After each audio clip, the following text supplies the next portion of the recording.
إن الحمد لله نحمده ونستعينه ونستغفره ونعوذ بالله من شرور أنفسنا ومن سيئات أعمالنا من يهده الله فلا مضل له ومن يضلل فلا هادي له وأشهد أن لا إله إلا الله وحده لا شريك له وأشهد أن محمدا عبده ورسوله قال الله تعالى في كتابه الكريم يا أيها الذين آمنوا اتقوا الله حق تقاته ولا تموتن إلا وأنتم مسلمون أما بعد. Kita lanjutkan kitab Mukhtasar Minhajil Qasidin. Sekarang kita membahas yaitu Bayan Asraris Saum wa Adabuhu, penjelasan rahasia-rahasia saum, apa itu puasa, wa adabuhu, dan adab-adabnya. Kata beliau, walis saumi thalathu maratib. Saum, ya puasa itu ada 3 tingkatan, ada 3 martabat. Ini mati. Yang pertama saumul umum, itu saumnya orang umum. Yang kedua wasaumul khusus, saumnya orang khusus.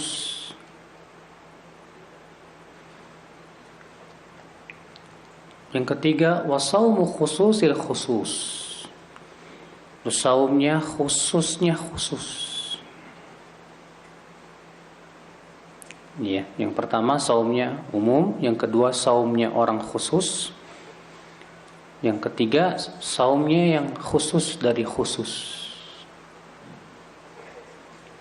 Apa saumnya umum? Kata beliau, fa amma saumul umum fa huwa qaful batni wal farji an qada'i syahwah. Saumnya umum tuh sebatas menahan lapar dan dahaga dan menahan kemaluan dari syahwatnya. Ini namanya saum umum. Ya. Di mana dia hanya sebatas enggak makan, enggak minum, nggak jima, dah selesai. Wa amma saumul khusus, kalau saumnya orang khusus gimana? Fa huwa kafun nadhar wal lisan wal yad wal rijl was sam' wal basar wasairil jawarih anil atham. Itu bukan hanya sebatas ia menjauhi makan, minum, jima, tapi juga ia menahan pandangannya, menahan lisannya, menahan tangannya, kakinya, pendengarannya, penglihatannya, bahkan seluruh anggota tubuhnya ia tahan dari maksiat kepada Allah Subhanahu wa taala. Ini namanya saumul khusus, saumnya orang khusus ini. Iya. Jadi di saat ia berpuasa itu bukan hanya sebatas menahan dahaga, tapi dia tidak melihat sesuatu yang haram. Lisannya ia pelihara dari ghibah, menyakiti hati orang. Tangannya ia tahan daripada memukul orang, mendolimi orang. Wa amma saumu khususil khusus, adapun saumnya khususnya khusus, ini lebih tinggi lagi nih. فهو صوم القلب عن الهمم الدنيئة والأفكار المبعدة عن الله تعالى وكفه عما سوى الله تعالى بالكلية. Yaitu puasanya, saumnya hati kita dari niat-niat jelek, dari pemikiran-pemikiran yang bisa menjauhkan kita dari Allah Subhanahu wa taala. Demikian pula mencegah dari semua selain Allah secara total. Ini susah banget nih, Pak. Iya. Sampai-sampai niat buruk aja tidak ada sama sekali. Sampai-sampai pikiran-pikiran yang untuk memikirkan sesuatu yang bisa menjauhkan dirinya dari Allah Subhanahu wa taala pun ia tidak lakukan itu. Subhanallah. Ini berat. Hanya orang-orang yang diberikan oleh Allah Subhanahu wa taala ya rasa cinta yang sangat dalam kepada Allah Subhanahu wa taala. Ya, mungkin kalau kita paling banter yang kedua ini. Ini pun yang kedua tetap susah juga gitu. Ya, shaumul khusus, saumnya orang khusus itu. Kemudian beliau menyebutkan adab shaumul khusus. Famin adabi shaumil khusus. Adapun adab-adab shaumul khusus apa itu? Yang pertama ghaddul basar, yaitu menundukkan pandangan. Dan menundukkan pandangan ini Masya Allah ya akhi, faidah untuk hati itu besar sekali ya. Karena orang yang berhasil menundukkan pandangannya, insya Allah dia akan bisa menjaga pikirannya, insya Allah. Karena biasanya ya, dari pandangan mata itu akan muncul pikiran. Dari pikiran itu akan muncul niat biasanya. Ketika antum misalnya melihat, ya ada akhwat cantik, Masya Allah, dan antum tidak tundukkan mata antum, jadi pikiran, ngebayangin andai dia jadi milik saya, gitu kan? Ya. Akhirnya apa? Kalau dipikirin aja jadi niat. Pengen ngedeketin ya. Nomor HP-nya berapa ya? Cari Facebook-nya lah dan yang lainnya. Kalau sudah niatnya kuat, bisa berbentuk apa? Perbuatan. Makanya orang yang menahan pandangannya, ia akan bisa menjaga pikirannya. Dan orang yang bisa menjaga pikirannya, ia akan bisa menjaga niatnya, Pak. Dan orang yang bisa menjaga niatnya, ia akan bisa menjaga perbuatannya. Oleh karena itulah ya, Al-Imam Ibnu Qayyim rahimahullah dalam kitab Miftah dari Sa'adah berkata apa? Aslu kulli khairin wa aslu kulli syarr al-fikru. Asal segala kebaikan dan keburukan itu pikiran. Dari pikiran dulu biasanya, Pak. Seorang istri ketika melihat suaminya nih, kok suami saya ini kok banyak kekurangannya, akhirnya dipikirin aja kekurangan suaminya itu. Lama-lama cintanya berkurang. Muncul niat ingin memaksiatinya. Udahlah, saya nggak mau taat lagi sama dia. Lama-lama setan masuk. Udahlah, kamu cari aja. Cari, kamu kan ya udah bukan level dia lagi. Kamu tuh levelnya ustadz. Waduh, ya. Mulai itu. Nah, ini mengerikan saudara-saudaraku sekalian. Maka kata beliau, adab shaumul khusus yang pertama itu menundukkan pandangan, Pak. Dan untuk menundukkan pandangan ini terkadang beratnya minta ampun, Pak. Ya. Karena yang namanya laki-laki ya tahu sendirilah. Ya, kecondongan kepada wanita itu berat sekali. Makanya Rasulullah SAW mengatakan, "Ma taraktu ba'di fitnatan hiya adharu 'ala rijali minan nisa." Tidaklah aku tinggalkan fitnah yang paling berbahaya untuk laki-laki dari wanita. Ya. Maka supaya kita bisa menundukkan pandangan, coba kita rayu diri kita, Pak. Pas ngelihat akhwat cantik, kita langsung berpikir bidadari surga lebih cantik. Iya. Pas ngelihat akhwat yang cantik, kita langsung berpikir, ya Allahu a'lam. Ya, parasnya cantik, saya tidak tahu akhlaknya cantik apa tidak. Kalau kita rayu diri kita, insya Allah kita bisa. Tapi kalau kita yang kita pikirkan kenikmatannya doang, syahwatnya, susah, sulit sekali. Ya, untuk menundukkan pandangan itu. Maka kata Al-Imam Ibnu Qayyim, orang yang selalu menundukkan pandangannya dari perkara yang haram, Allah gantikan dengan yang lebih dari itu. Allah gantikan dengan kesejukan pandangan. Allah jadikan tajam pemahamannya. Allah berikan hafalannya yang kuat. Beda dengan orang yang matanya jelalatan. Ya. Akhirnya apa? Akhirnya hatinya pun tidak bisa terjaga. Orang kalau matanya itu tidak bisa dijaga, hatinya pun tidak bisa dijaga. Kalau hatinya sudah tidak bisa dijaga, sulit sekali untuk mempertahankan, ya, supaya imannya tidak turun, itu sulit sekali ya. Kalau Islam azani Allah wa iyyakum. Kemudian adab yang kedua kata beliau, wa hifdzul lisan amma yu'dhi min kalamin muharramin aw makruhin aw ma la yufidu wa hirasatu baqil jawarih, yaitu menjaga lisan dari ucapan-ucapan yang haram atau makruh, atau ucapan yang tidak ada manfaatnya. Yang haram contohnya apa? Ghibah. Contohnya lagi apa? Nyakitin hati orang. Kadang kita ini Pak, ngomong tuh nggak mikir dulu, ceplos saja. Apalagi kalau lagi bercanda ya.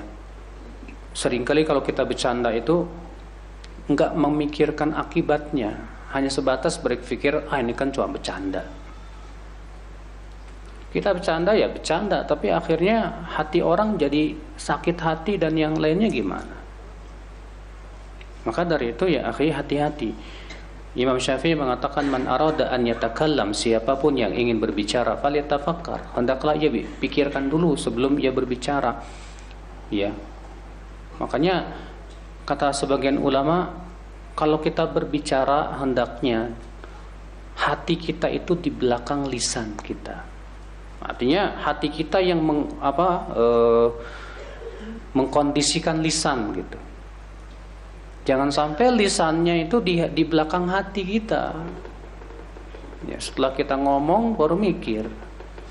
Enggak, mikir dulu baru ngomong, baru berbicara. Kira-kira pembicaraan saya ini dosa apa enggak ya? Ya. Ucapan-ucapan lisan nih Pak, Masya Allah ya. Dosa lisan tuh rata-rata gede loh, bukan kecil loh. Ghibah, dosa besar. Nyakitin hati orang, dosa besar. Dusta, dosa lisan bukan? Dosa besar. Berkata tanpa ilmu, apalagi ini. Ya. Banyak sekali dosa-dosa lisan itu mengerikan sekali. Makanya kata para ulama, tidak ada sesuatu atau dari anggota tubuh kita yang paling berhak untuk dipenjara dari lisan kita ini. Hati-hati sekali ya akhi. Sampai-sampai Rasulullah SAW sabda apa? Kata Rasulullah, innal abda la yatakallam bi kalimatin min sakhatillah la yulqi biha balan yahwi bi fi nari jahannam 70 kharifan. Seorang hamba mengucapkan kata-kata yang ia anggap remeh, sementara itu dimurkai oleh Allah Subhanahu wa taala. Gara-gara satu kata itu Allah masukkan ia ke neraka jahanam 70 tahun. Gara-gara satu kata. Makanya penting sekali ya, mempuasakan atau mensaumkan lisan supaya tidak seenaknya ngomong, itu penting sekali. Hifdzul lisan ini. Setidaknya Pak, menjaga lisan dari ucapan yang enggak ada manfaatnya deh. Kalau kita ngomong misalnya sesuatu, terkadang ya seringnya sih bercanda. Ya bercanda sih ya silahkan saja. Cuman kalau misalnya kita sering ngobrolin sesuatu yang enggak ada manfaatnya, itu lama-lama akan menarik kepada sesuatu yang makruh atau bahkan yang haram. Sementara Allah Subhanahu wa taala yang menganjurkan kita untuk meninggalkan segala sesuatu yang enggak ada manfaatnya. Allah mengatakan, qad aflahal mu'minun alladzina hum fi salatihim khashi'un walladzina hum 'anil lagwi mu'ridun. Sungguh telah beruntung orang yang beriman itu. Siapa dia? Yaitu orang yang khusyuk dalam salatnya. Siapa lagi? Yaitu orang yang berpaling dari perkara yang sia-sia. Subhanallah. Ya, upayakan deh Pak, yang kita ucapkan ini bermanfaat dan bernilai pahala di sisi Allah Subhanahu wa taala kalau kita bisa. Ya. Kemudian adab selanjutnya kata beliau, wa hirasatu baqil jawarih. Dan menjaga anggota tubuh yang lainnya dari perbuatan yang haram dan sia-sia. Fil hadits min riwayatil Bukhari anna an-nabiy sallallahu alaihi wasallam qala man lam yada' qaula az-zur wal 'amal bih falaysa lillahi hajatun fi an yada'a ta'amahu wa syarabahu. Dan dalam riwayat Bukhari, Rasulullah sallallahu alaihi wasallam bersabda, siapa yang tidak meninggalkan berkata dusta dan terus-menerus mengamalkannya, maka Allah nggak butuh sama saumnya, sama puasanya itu. Dia tinggalkan makan, dia tinggalkan minum, tapi lisannya tetap aja ngomongin orang, lisannya suka berdusta, lisannya, masya Allah. Bagaimana Allah akan terima ya saum orang seperti ini? Karena tujuan saum itu Pak bukan sebatas menahan daripada lapar, tapi tujuan saum yang hakiki adalah melatih supaya yang lain juga ikut saum. Mata kita, telinga kita, lisan kita, tangan kita, semuanya. Wa min adabi, di antara adab-adab saum juga kata beliau, alla yamtali'a minat ta'am fil lail bal ya'kulu bimiqdar. Di waktu malam jangan tuh perutnya jangan penuh sama makanan, tapi hendaklah ia makan dengan kadarnya. Apalagi kalau di bulan Ramadan nih banyak ya orang-orang itu kalau malam-malam tuh jadi apa ya pembalasan. Ya. Kalau lagi buka puasa nih di depannya ada kolang-kaling, ada apa? Ya makanan semua kumpul, belum lagi yang siang tadi diumpetin. Ya. Makan semuanya, sebelum tarawih udah kenyang bener. Pak salat tarawih, nah di situ Pak ngantuknya minta ampun. Ya, imam baca qul huwallahu ahad aja lama amat ini. Gara-gara apa? Ya salah dia. Seharusnya ketika berbuka puasa itu jangan kenyang-kenyang, jangan. Supaya kita ada persiapan nih untuk salat tarawih. Ya. Ikhwata Islam azani Allah wa iyyakum. Fa innahu ma mala ibnu Adam wi'an syarran min batnih. Karena kata beliau tidaklah manusia memenuhi bejana yang lebih buruk daripada perutnya sendiri.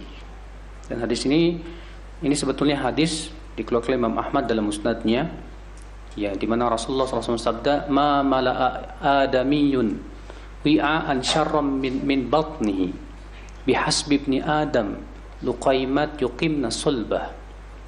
Tidaklah anak Adam memenuhi bejana yang lebih buruk daripada perutnya sendiri, kata Rasulullah. Cukuplah beberapa suap saja untuk ia menegakkan tulang rusuknya. Tapi kalau ia mau makan juga, kata Rasulullah, sepertiga untuk makan, sepertiga untuk minum, sepertiga untuk apa? Untuk nafas. Ya. Cuma masalahnya sepertiga antum ana nggak tahu gimana. Ada ikhwah nih datang ke saya, alhamdulillah Ustaz, saya sepertiga bakso, sepertiga mie ayam. Astagfirullah. Kok begitu cara pengaturannya? Iya. Ini Pak, ini menunjukkan Pak, seorang mukmin tuh jangan membiasakan kenyang dalam makan. Rasulullah pernah kenyang, pernah sekali-kali. Para sahabat pernah kenyang, pernah sekali-kali. Sebutkan dalam hadis bahwasanya Umar keluar rumah karena lapar. Ketemu sama Abu Bakar di jalan, ternyata juga Abu Bakar sedang lapar. Kemudian mereka bertemu dengan Rasulullah SAW, rupanya juga Rasulullah lagi lapar. Kemudian Rasulullah mengajak Abu Bakar dan Umar untuk pergi ke rumah seorang Ansor. Ketika berada di rumahnya Ansor, maka Ansor ini menyembelihkan kambing, mengambil kurma, susunya dan yang lainnya, sampai Abu Bakar dan Umar kekenyangan. Artinya sekali-kali kenyang nggak masalah, tapi kalau dijadikan sebagai sebuah kebiasaan, tiap makan kenyang aja, ini nggak bagus, nggak sesuai dengan hadyun Nabi SAW, tidak sesuai dengan petunjuk Nabi SAW. Cuma masalahnya kan kita kan sudah dididik sama orang tua, Pak. Ayo nak, makan yang banyak nak, sampai kenyang. Ya. Ya mungkin kalau anak kecil nggak masalah kali ya untuk pertumbuhannya. Tapi ternyata Nabi Shallallahu Alaihi Wasallam mengatakan kalau kita makan itu jadikan sepertiga, sepertiga, sepertiga.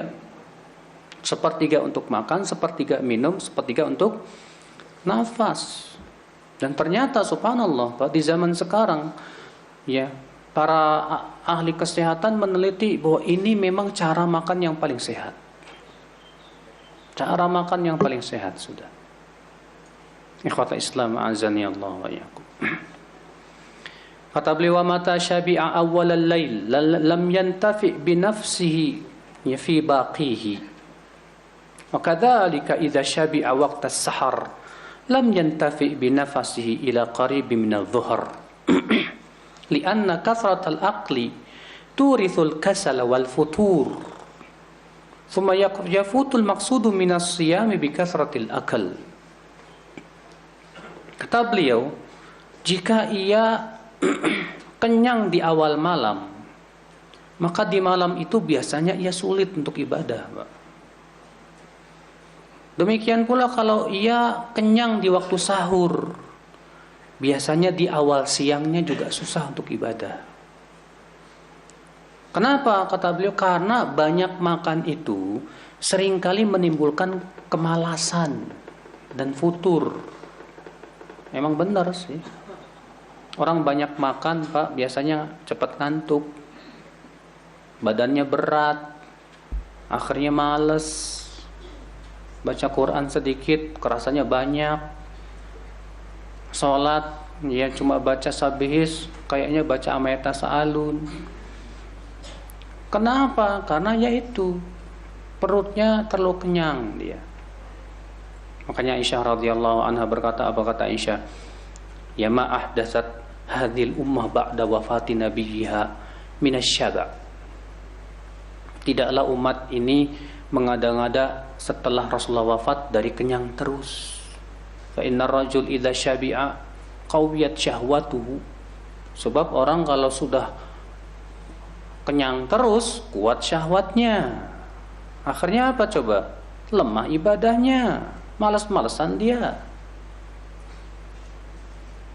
Maka dari itulah saudara-saudaraku sekalian, Nabi Shallallahu Alaihi Wasallam menganjurkan umatnya untuk banyak-banyak puasa sunnah. Ya, apalagi yang jomblo nih, yang belum pada nikah. Ya, Nabi sangat menekankan untuk para jomblo, ya, untuk banyak-banyak saum. Kita lanjutkan. Kata beliau, kemudian maksud tujuan dari saum itu menjadi terluput dengan banyaknya makan. Li'anna al-murada minhu an yadhuqa ta'mal ju', karena tujuan saum itu merasakan nikmatnya lapar. Lapar nikmat enggak, Pak? Yang bukan nikmat sih sebetulnya. Ya kalau kita lagi puasa, ya apalagi yang nggak biasa puasa, lapar banget, kayaknya tersiksa banget gitu loh. Tapi kalau kita pikir-pikir ya, kalau kita lagi saum, lagi lapar, itu banyak sekali manfaatnya, Pak. Orang yang lagi lapar itu biasanya lagi saum itu, lagi puasa itu ya, rata-rata ia lebih dekat kepada Allah, Pak.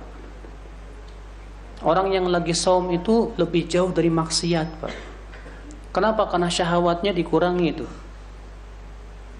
Orang yang lagi saum itu biasanya hatinya lebih lembut dan lebih halus, mudah menangis dan yang lainnya.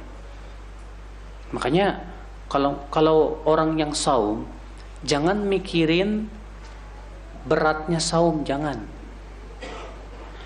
Pikirin besarnya maslahatnya, besarnya pahalanya di sisi Allah Subhanahu wa taala. Al-Imam Ibnu Qayyim rahimahullah ketika menafsirkan firman Allah Subhanahu wa taala dalam surat Al-Baqarah, au kasayyibim minas samaa'i fihi dhulumatu wa ra'du wa barq, atau seperti air hujan yang turun dari langit, di dalamnya ada kegelapan, ada petir dan halilintar, ada kilat dan halilintar. Kata Ibnu Qayyim, Allah Subhanahu wa taala mengumpamakan wahyu dari langit itu seperti air hujan. Di sana ada perintah, di sana ada larangan, di sana ada sesuatu yang memberatkan. Itu seperti kegelapan, kilat, halilintar. Nah, ternyata orang munafik itu, ya kata Ibnu Qayyim rahimahullah dalam kitab Ijtima' Juyush al-Islamiyah, ketika menafsirkan ayat tersebut, orang munafik itu hanya memikirkan kegelapannya, halilintarnya, tapi tidak memikirkan manfaat hujannya. Sama halnya dengan kita, ketika kita mau puasa Ramadan, yang kita pikirin beratnya doang. Waduh, ya saya kan lagi ada acara mau jadi binaraga, kalau saum gagal deh. Saya kan lagi waduh kalau saya saum nanti lapar gimana. Yang kita pikirkan beratnya aja. Akhirnya apa?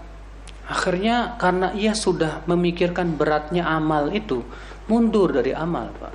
Terasa berat buat dia. Maka dari itu kata beliau, beda dengan orang yang ia pikirkan manfaatnya untuk dirinya. Iya, kalau kita pikirkan manfaat saum untuk hati kita luar biasa. Manfaat saum untuk kehidupan hati kita, demikian pula keimanan kita, itu Masya Allah, Pak. Makanya Rasulullah SAW sabda, alaika bisawm fa innahu la nadhira lah. Hendaklah kamu berpuasa karena puasa itu amal ibadah yang tidak ada tandingannya, kata Rasulullah SAW. Memang betul. Nah, ketika yang kita pikirkan manfaatnya dan pahalanya, insya Allah kita semangat. Orang mau haji, mau pergi umroh, yang dia pikirin, aduh gimana naik pesawatnya ini, takut jatuh, belum lagi capeknya, berdesak-desakannya, dipikirinnya kayak gituan. Yakin gak haji-haji itu, Pak? Kenapa? Karena yang dia pikirkan beratnya dulu. Tapi kalau yang dia pikirkan, Masya Allah, haji menggugurkan dosa-dosa yang sangat banyak. Sampai Rasulullah mengatakan, siapa yang haji dan ia tidak berbuat dosa dan tidak mengucapkan kata-kata yang kotor, pulang dalam keadaan seperti terlahir oleh ibunya kembali, bersih dari dosa. Wah, Masya Allah, saya pengen bersih dari dosa, gimana ini? Insya Allah ringan itu, Pak. Kalau yang kita pikirkan manfaat-manfaatnya dan pahalanya yang begitu besar dari suatu amal saleh, itu ringan insya Allah, walaupun berat. Iya. Nah, ini akal Islam, azani Allah wa iyyakum. Kita lanjutkan. Mohon maaf ya, yang ada di pintu bisa nggak maju? Soalnya yang mau masuk tuh terhalang jadinya, Pak. Ikhwah pada maju bisa nggak? Kasihan yang baru datang.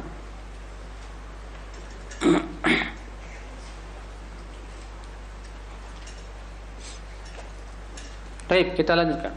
Jadi kata beliau, karena yang diinginkan daripada saum apa itu?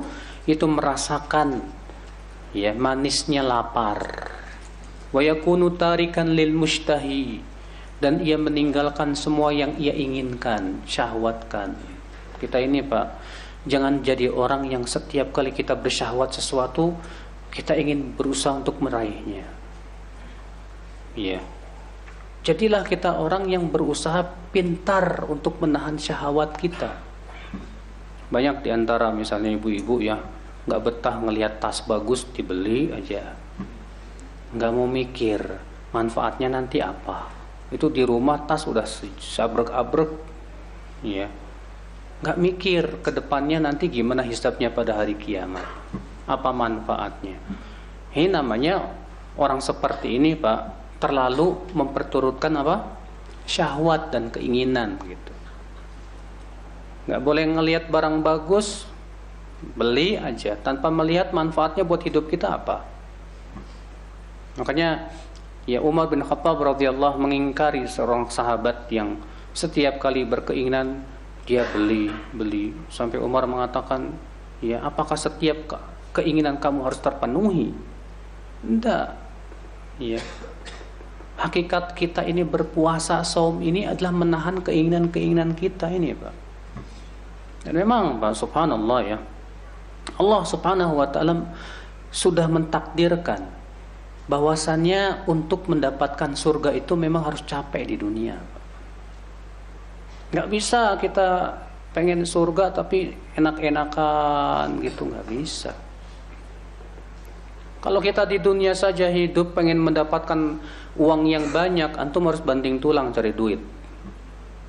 Bahkan terkadang ngelembur demi untuk mendapatkan uang. Apalagi untuk mendapatkan surga. Surga itu Masya Allah, seluas langit dan bumi, lebih baik daripada dunia dan seisinya, jauh. Masa kita akan mencarinya dengan berleha-leha? Tidak.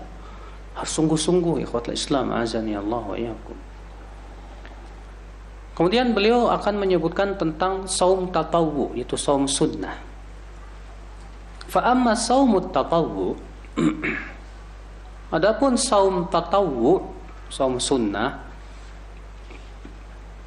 fa'lam anna istihbab as-saum yata'akkad fil ayyamil fadilah. Ketahuilah bahwa disunnahkannya saum sunnah itu menjadi semakin ditekankan bila bertepatan dengan waktu-waktu yang utama. Iya. Jika bertepatan dengan waktu-waktu yang utama, maka sangat ditekankan sekali kita untuk bersaum, berpuasa. Wa fawadilul ayyam ba'daha yujad fi kulli sanah. Kasiyami sanati ayyamin syawal ba'da Ramadan wa kasiyami yaumi Arafah wa yaumi Ashura wa ashri Dzulhijjah wal Muharram. Ya, kata beliau, dan waktu-waktu yang utama itu ada yang lewat setiap tahunnya. Seperti contoh misalnya 6 hari Syawal setelah Ramadan. Seperti apa lagi? Puasa hari Arafah. Seperti apa lagi? Puasa hari Ashura tanggal 10 Muharram. Ya, demikian pula puasa di bulan Dzulhijjah tanggal 1, 2, 3, 4, 5, 6, 7, 8 sampai 9 itu Masya Allah. Ya. Demikian pula puasa di bulan Muharram. Dan Rasulullah sallallahu alaihi wasallam bersabda, "Afdalus siyami ba'da Ramadan siyamu syahrillahil Muharram." Saum atau puasa yang paling utama setelah Ramadan, kata Rasulullah, yaitu saum di bulan Muharram. Nah, di bulan Muharram kita perbanyak untuk apa? Ya, saum, entah itu saum Daud ataupun puasa Senin, Kamis, demikian pula ayyamul bidnya 13, 14, 15. Wa ba'dhu yatakarrar fi kulli syahr. Ada juga yang setiap bulan lewat. Ka awwalihi wa awsatihi wa akhirihi. Faman shama awwala syahr wa awsatahu wa akhirahu faqad ahsan. Wa anna al-afdal an yaj'ala thalatha ayyamal bid. Contoh, kata beliau, kita dianjurkan berpuasa setiap bulannya 3 hari. Boleh, misalnya 1 hari di awal, 1 hari di tengah, 1 hari di akhir, nggak apa-apa. Cuma kata beliau yang paling utama itu yang 13, 14, 15. Tapi kalau tanggal 13, 14, 15 itu kita nggak sempat, nggak masalah, kita berpuasa yang lain di hari yang lain. Kenapa? Karena Nabi SAW menganjurkan supaya minimal dalam 1 bulan itu 3 hari. Rasulullah bersabda kepada Abdullah bin Amr bin Al-As dalam riwayat Muslim, "Sum thalathata ayyam min kulli syahr." Puasalah setiap bulannya 3 hari. Kata Abdullah bin Amr, "Hai Rasulullah, saya mampu lebih dari itu, hai Rasulullah." Karena Abdullah bin Amr ini Masya Allah semangat ibadahnya luar biasa, Pak. Ternyata Rasulullah SAW menyebutkan bahwa minimal sebulan itu 3 hari aja. Iya, yang paling utama yaitu tanggal 13, 14, 15. Tapi kalau memang pada tanggal itu kita nggak bisa, nggak masalah, di tanggal yang lainnya. Atau seperti yang beliau sebutkan di sini, 1 hari di awal, 1 hari di tengah, 1 hari di mana? Di akhir. Ya. Wa ba'dhuha yatakarrar fi kulli usbu'. Ada juga saum yang setiap minggu, yaitu Senin dan Kamis. Dan subhanallah, Ternyata saum hari Senin dan Kamis juga mempunyai keistimewaan. Disebut dalam hadis bahwa setiap hari Senin dan Kamis amalan-amalan hamba itu akan ditampakkan kepada Allah Subhanahu wa taala. Maka Rasulullah suka sekali ya amalannya ditampakkan kepada Allah dalam keadaan beliau sedang saum, sedang puasa. Ya. Kemudian wa afdalu shaumi tatawwu shaumu Dawud alaihissalam. Kana yasumu yauman wa yuftiru yauman. Kata beliau, dan saum sunnah yang paling utama itu saumnya Dawud alaihissalatu wassalam, yaitu sehari puasa, sehari tidak, sehari puasa, sehari tidak. Ya. Wadzalika yajma'u thalathata ma'an. Karena kata beliau, kenapa sih saum Daud, puasa Daud itu paling utama? Karena memiliki 3 makna dalam puasa Daud itu. Ahaduha anna an-nafsa tu'ti yawm al-fitr haddaha wa tastawfi fi yawm as-sawm ta'abbudaha. Ya. Wa fi dhalika jam'un baina ma laha wa ma 'alaiha. Karena kata beliau, di hari dia tidak puasa, maka ia memberikan kenikmatan kepada tubuhnya. Ketika dia puasa, itu hari dia untuk beribadah dan menjauhkan dirinya dari apa? Syahwatnya. Sehingga itu adil. Ya. Wa tsani anna yaumal aqli yaumash syukur wa yaumas shaum yaumus sabr. Makna yang kedua, hari yang kita itu tidak berpuasa, di mana kita nikmat bisa makan, itu adalah hari-hari syukur. Karena kan setiap makan yang kita makan wajib disyukuri tidak? Wajib disyukuri, Pak. Nasi yang kita makan dan semua yang kita makan wajib disyukuri itu. Maka kalau di hari kita tidak makan, di saat itu kita harus bersyukur kepada Allah Subhanahu wa taala. Dan di hari kita sedang puasa, di saat itu kita harus sabar. Ya. Sedangkan iman itu hanya 2. Kalau enggak syukur, ya sabar. Makanya Rasulullah SAW sabda, "Ajaban li amril mu'min, inna amrahu kullahu khair." Kagum aku terhadap seorang mukmin itu hidupnya. Karena urusan mukmin itu semuanya baik, kata Rasulullah. In asabatu sarra syakar. Kalau dikasih kesenangan oleh Allah, dia bersyukur kepada Allah. Fakana khairul lah, maka itu menjadi kebaikan buat dia. Wa in asabathu dharra sabar. Kalau ia ditimpa kesusahan, sabar. Fakana khairul lah. Itu pun jadi kebaikan buat dia. Maka dengan puasa Daud, kata beliau, 1 hari bersyukur, 1 hari bersabar. Ya. Tapi terkadang di antara kita puasa Daud itu ada niat yang kedua, Mas. Mau diet. Ya. Nah ini kalau niat tujuannya itu yang terbesar, saya khawatir nggak dapat pahala loh, Pak. Ya. Makanya Imam As-Suyuti rahimahullah mengatakan dalam kitab Al-Ashbah wa Nadhair, ya, bahwa orang yang haji niatnya 2. Niat karena Allah, tapi juga ada niat selain karena Allah. Maka dilihat mana yang paling dominan ini. Kalau yang paling dominannya karena Allahnya dapat pahala. Tapi kalau yang paling dominannya bukan karena Allahnya, dapat dosa. Kalau ternyata karena Allah dan bukan karena Allahnya ini seimbang, 50-50, tasaqata, saling berguguran. Nah, ya, itu puasa Daud niatnya apa? Jangan sampai niat utamanya pengen diet.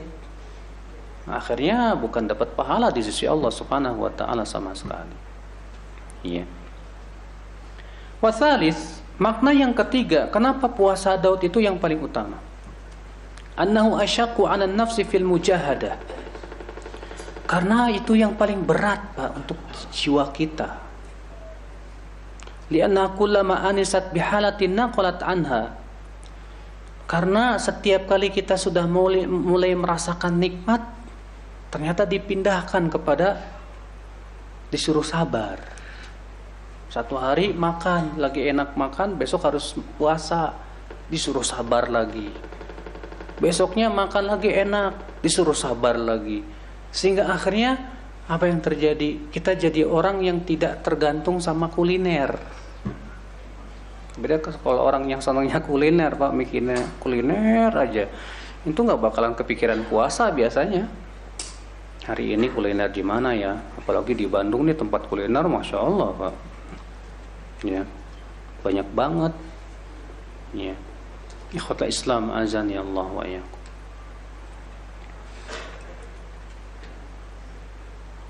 Kemudian kata beliau, wa'alam anna man ruziqa fitnah alimal maqsuda bis-shaum. Ketahuilah bahwa orang yang diberikan oleh Allah rezeki kecerdasan, dia akan tahu maksud tujuan daripada saum, puasa itu. Nih, buat orang yang cerdas. Iya. Jadi orang cerdas itu, Pak, orang yang bisa menggunakan akal pikirannya untuk kebaikan, tuh orang cerdas tuh, Pak. Orang cerdas tuh bukan hanya sebatas matematikanya 10, IQ-nya 150, ya, fisikanya wah hebat. Bukan itu cerdas yang hakiki. Cerdas yang hakiki itu dia gunakan akal pikirannya untuk setiap kebaikan.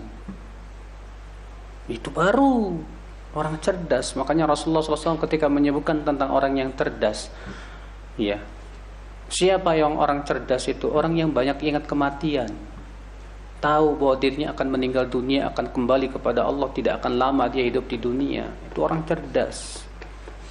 Maka kata beliau, orang yang diberikan rezeki kecerdasan, dia akan tahu apa sih tujuannya saum itu. Apa maksud Allah mensyariatkan ibadah apa? Saum. Fahamala nafsahu qadra ma la yu'jizu amal amma huwa afdal minhu. Maka dia akan membawa dirinya kepada sesuatu yang tidak membuat melalaikan yang lebih utama darinya. Iya. Maksudnya apa? Taib, antum pengen puasa nih, tapi masalahnya antum ada kewajiban lain. Misal, antum dosen, gara-gara puasa nggak bisa ngajar dengan maksimal karena lemes. Akhirnya apa? Ngajarnya juga lemes, menyampaikan ilmunya juga asal-asalan. Gara-gara apa? Saum. Sementara antum sudah diamanahkan untuk mengajarkan ilmu tersebut. Gimana ini Ustaz? Pilih mana ini?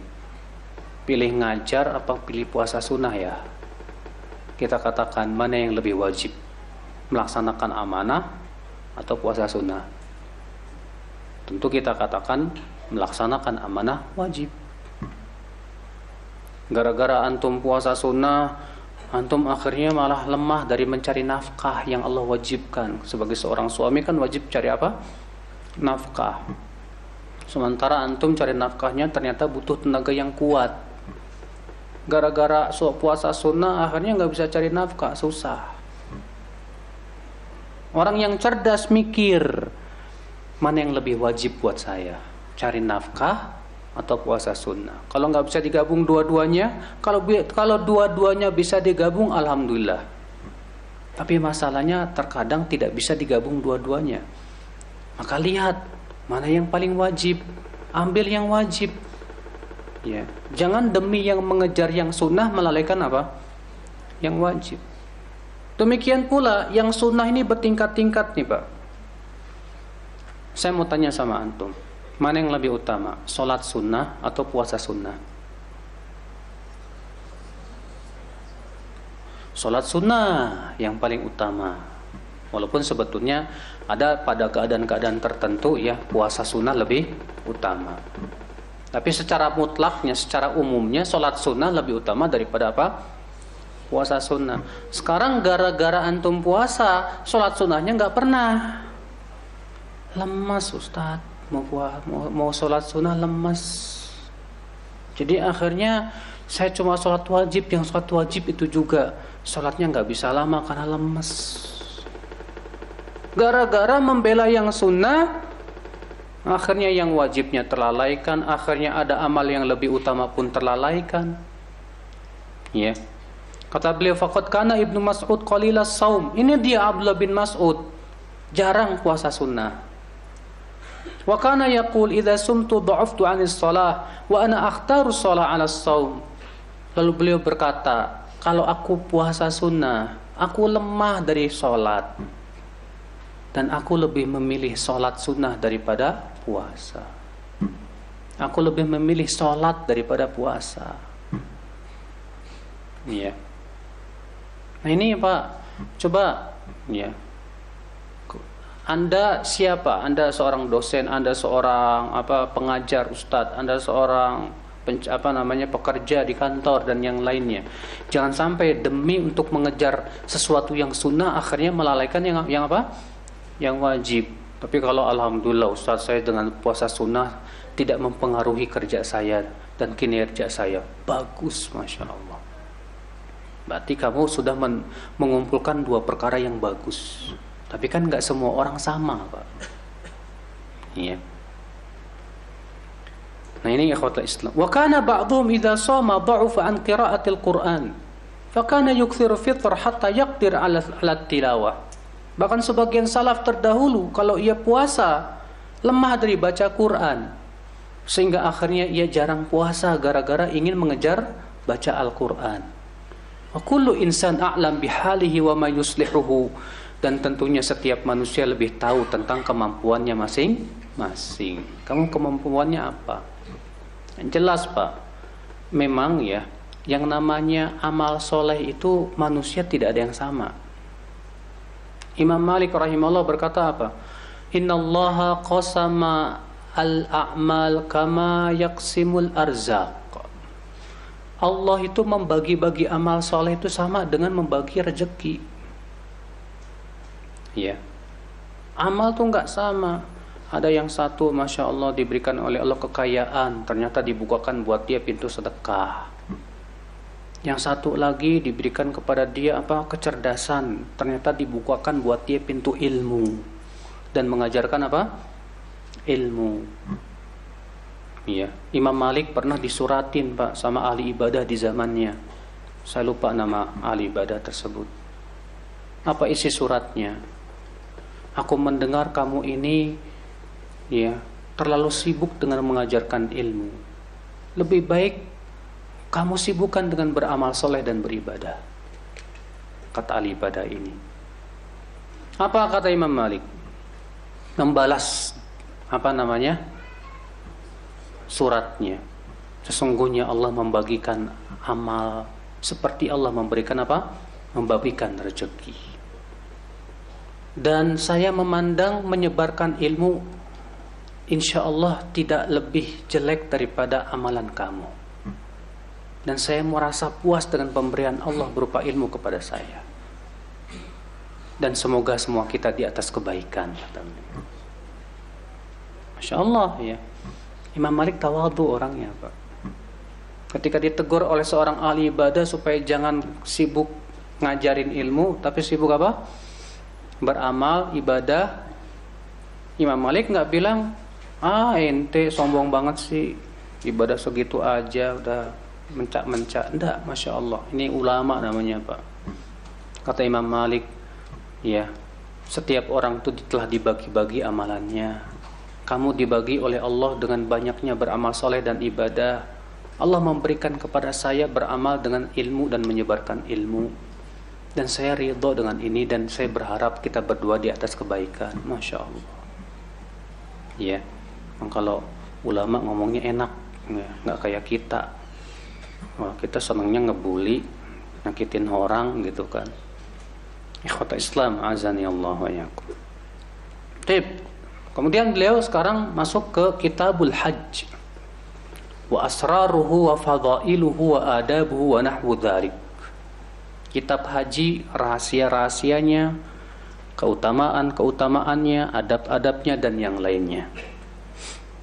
Akhi, Sudah saya pernah sebutkan bahwa buku yang kita bahas ini bukan buku fikih, tapi ini buku yang berhubungan dengan adab dan tazkiyatun nafs. Jadi beliau tidak akan membahas tentang fikih. Kalau membahas zakat, beliau akan sebutkan apa sih rahasia zakat, bagaimana adab-adabnya. Kalau beliau membahas saum, beliau akan menyebutkan apa sih rahasia saum, apa tujuan saum, apa adab-adabnya, apa yang diinginkan dari saum itu. Adapun fikihnya, bagaimananya, itu pembahasannya dalam kitab apa? Fikih. Ya. Dan kita memahami ini tidak kalah penting loh Pak. Karena dengan cara memahami ini kita tahu tujuan daripada ibadah itu apa. Roh dari ibadah itu apa. Sehingga kita bisa mendapatkan sesuatu yang lebih dari ibadah tersebut. Karena kan tujuan ibadah itu untuk menghasilkan apa sih? Takwa. Allah Ta'ala berfirman dalam surat Al-Baqarah ayat 21 apa? Ya ayyuhan nas u'budu rabbakum alladhi khalaqakum walladzina min qablikum la'allakum tattaqun. Wahai manusia, beribadalah kamu kepada Rabbmu yang telah menciptakan kamu dan menciptakan orang-orang sebelum kamu agar kamu bertakwa. Tuh lihat, Allah menyebutkan tujuan daripada ibadah itu untuk menghasilkan apa? Takwa. Maka kalau selama ini kita beribadah ternyata tidak menimbulkan takwa, itu tanda ibadah kita belum diterima oleh Allah loh Pak. Ya. Kita lanjutkan Kitabul Hajj wa asraruhu wa fadailuhu. Kitab haji, ya, rahasia-rahasianya, keutamaan-keutamaannya, dan adab-adabnya dan sebagainya. Yang bagi liman aradal hajja an yabda'a bit-taubah.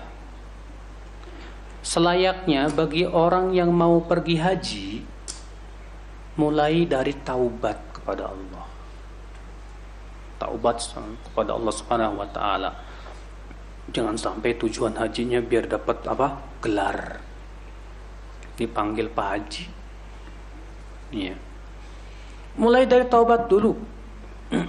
Minta ampun kepada Allah agar Allah Subhanahu wa taala betul-betul maafkan kita setelah haji kita selesai dari dosa.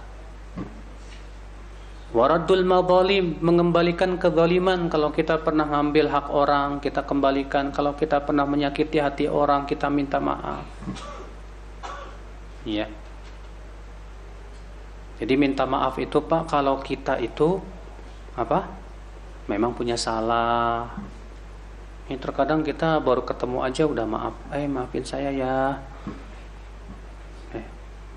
Kayaknya baru sekarang ketemu, salah apa ya kamu sama saya? Minta maaf itu disyariatkan kalau kita punya salah kepada orang lain. Ya. Wa qada'ud duyun. Kemudian juga sebelum haji, ingat-ingat pernah punya utang apa enggak, tuh bayar utangnya. Ya.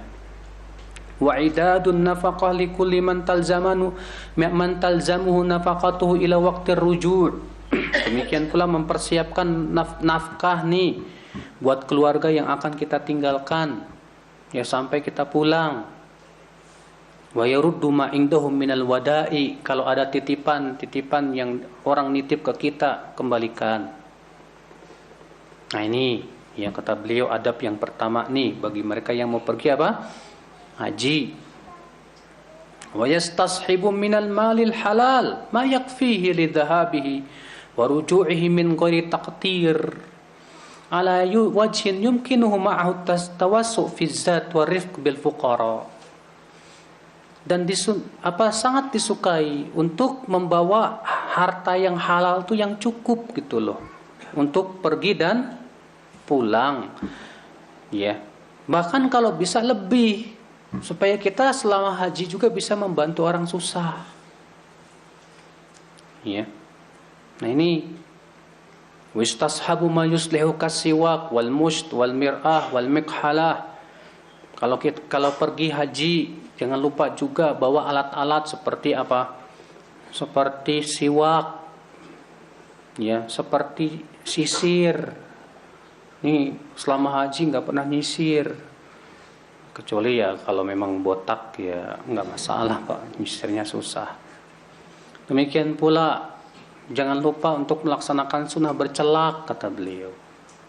Ya karena kan kalau orang kalau lagi safar, kalau zaman dulu kan orang kalau lagi safar tuh ya kelihatan banget rambutnya kusut, pakaiannya berdebu dan yang lainnya. Di zaman sekarang juga kalau antum misalnya naik pesawat 9 jam di atas pesawat gitu, pasti rambutnya kusut, ya, kucel dan yang lainnya. Nah, kata beliau dengan membawa alat-alat seperti ini, setidaknya kita bisa apa? Ya, tidak rambutnya enggak kusut dan yang lainnya. Wa yatasaddaq bi syai'in qabla khuruji, kalau bisa sebelum keluar haji sedekahlah dulu. Iya. Ini dikiaskan kepada anjuran berhaji sebelum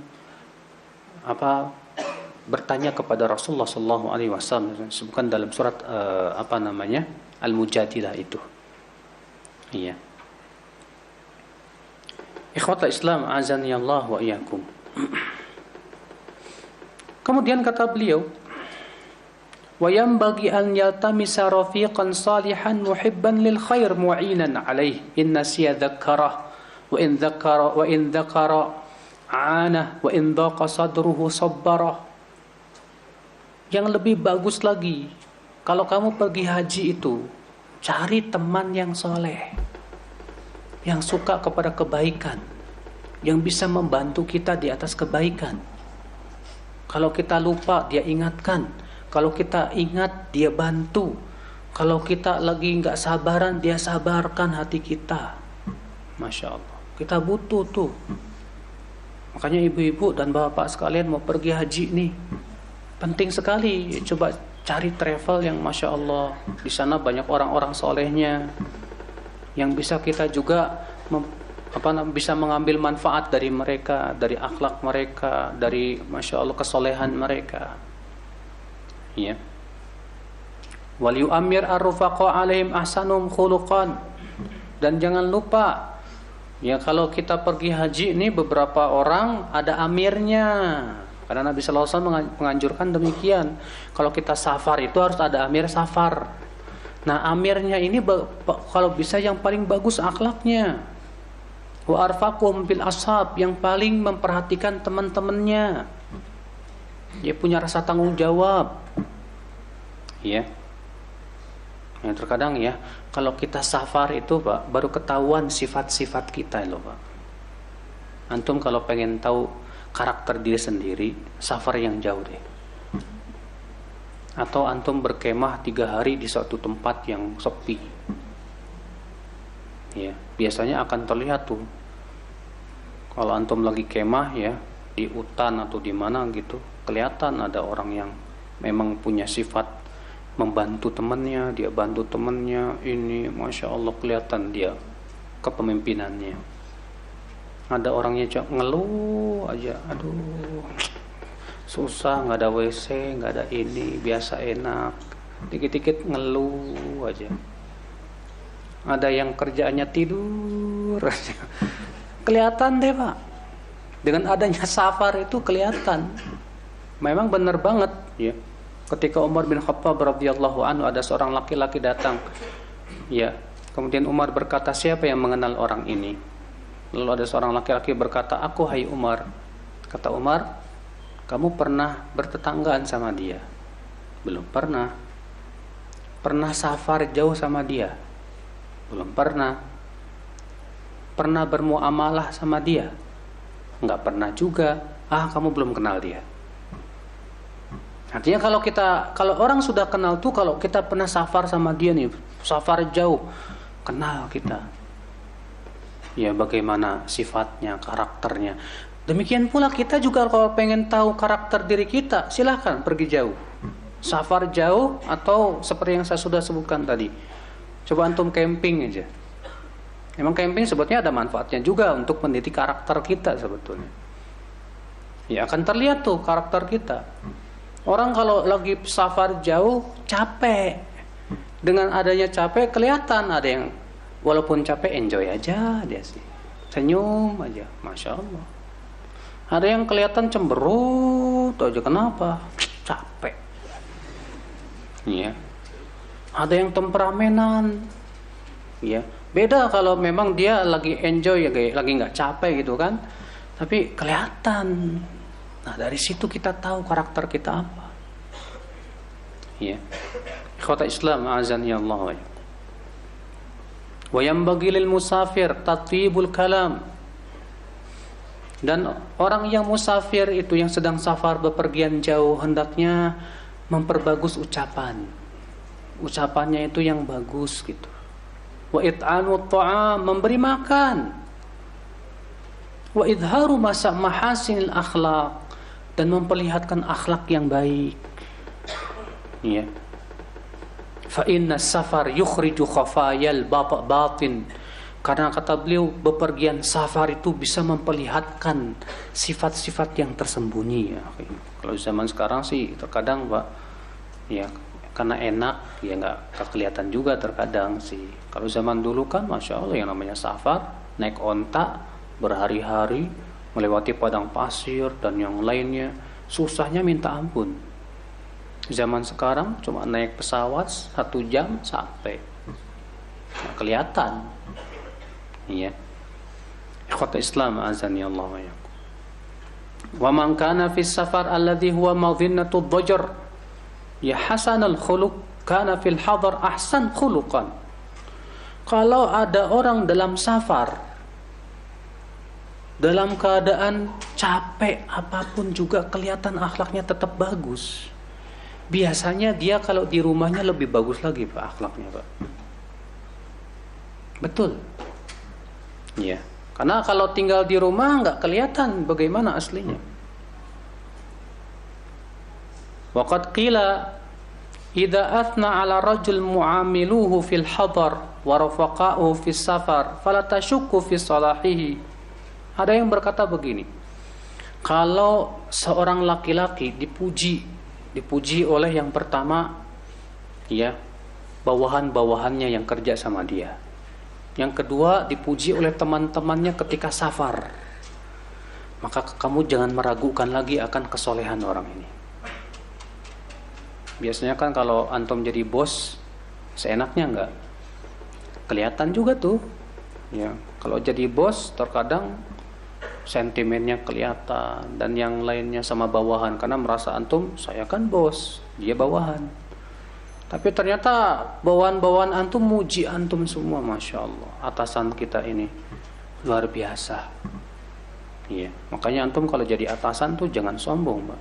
Tanah Abang tuh atasan cuma 5.000 perak.